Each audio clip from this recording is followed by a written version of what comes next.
This, this is the code walkthrough for the final project in programming paradigms for Walter Robson and Ryan Wigglesworth.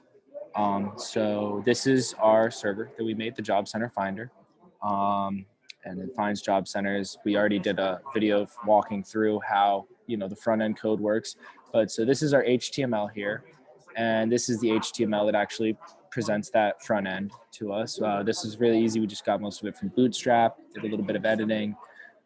Added some forms, added radio buttons and whatnot. So that was pretty easy. And then next, we have our actual scripts that we linked with the HTML so that we can interface with the server. So this first one is add.js. So this is adding a new job center to our server. And as you can see, we get a name, address, phone, borough, comments. We put that all into a message.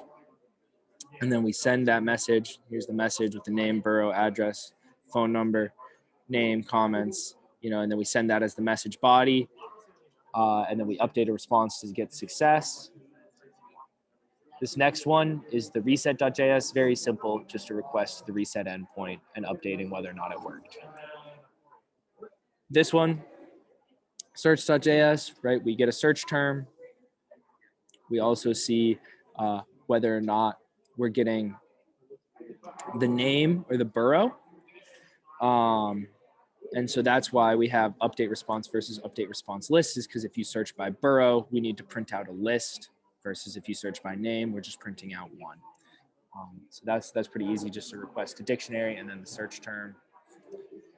Next, we have the show.js, which shows all of ours, which is just a request to just the dictionary endpoint, and then we list out all the job centers. Pretty simple. And now finally, this is our comment.js script. And so this makes a request to comments plus the name of the job center you would like to comment on. And then we send a message with the message body of the comment, and we post whether or not it is successful. So this is updating the response to just result success. And that is the comment JavaScript. Alrighty, now we're gonna go into the server backend with Ryan. All right, hello. So now it's time to go through our server backend. So we're going to start by going through the server. Server is pretty similar to the standard one that we got in class. We added cores to it, and we added Dispatcher Connect for all of our endpoints. Next, we're going to go down to the Job Centers library. So in our Job Centers library, this is kind of our deepest level of backend, the closest thing to the database. So here we wrote a lot of our functions that interacted with the database. So you can functions to load the job centers, to initialize everything, as well as to get names and set comments and set searching. And now, next, we'll go look at the reset controller. So the reset controller's job is to respond to the reset endpoint. And basically, it just reloads all of our data and wipes out any changes the user might have made. Here it is here. Next, for the job centers controller, this controlled the bulk of the user interactive functionality on our backend side. So we had the get keys and puts and deletes, and it allowed for the user to do all sorts of different activities with the data.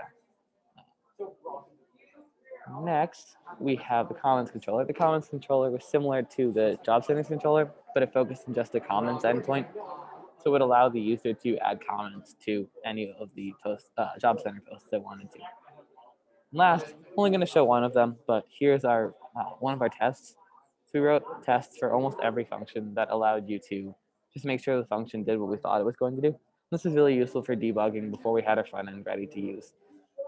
And so I think that's everything now.